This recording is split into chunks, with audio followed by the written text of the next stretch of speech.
on to one of the big announcements, Google Photos. I am a huge fan of Google Photos. I was a Picasa fan since the very beginning. I think this is amazing. I had an Android phone for the past few years. When I switched over to the iPhone, the whole iCloud experience is really frustrating, especially for an Apple product when I usually don't find that. And now my photos are all over the place on Dropbox, Flickr, SmugMug. I use an app called Trunks. But Google says they can host them all for free. Why are they doing that? Well, it's a big move. That was a big move, and that got a big reaction in the crowd in the keynote.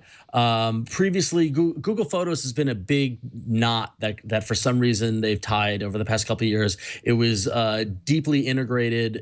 They had the Picasa product, like you mentioned, and then they moved it to Google Now. And it was deeply integrated with Google Now.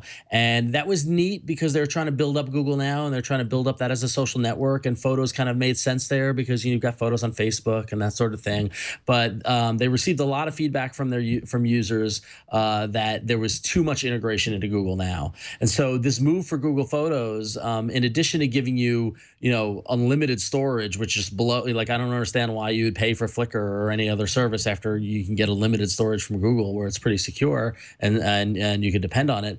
But it's interesting because the head of Google, both Google Plus as well as Google Photos, Bradley Horowitz, he, in an interview today to go along with this launch, he kind of compared the Google Photos product that they announced today to kind of doing for photos what Gmail did for email. So they kind of want this Google Photos product to be like, Gmail for your photos, a way to archive and search for and access your photos. The example in the keynote was really interesting, where they're able to use face recognition and item recognition, so you can categorize all your photos of people or photos of things or photos of places.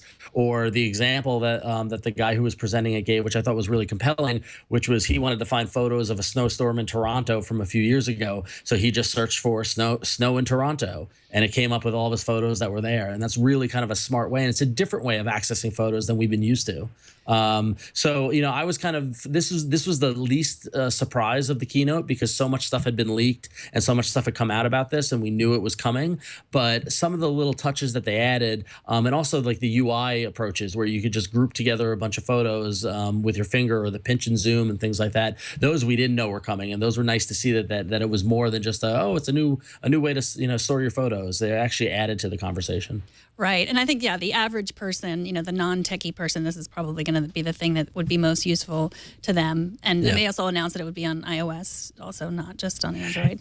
Yeah, going back to that openness thing, is that this is now available for any user. It doesn't necessarily have to be just someone on the Android platform. So, Google Photos launched both on the web, Android, and iOS today. I updated my app, and I got the new app, and it looks pretty neat. But yeah, it's really kind of also what I like about it is that it really drives sharing.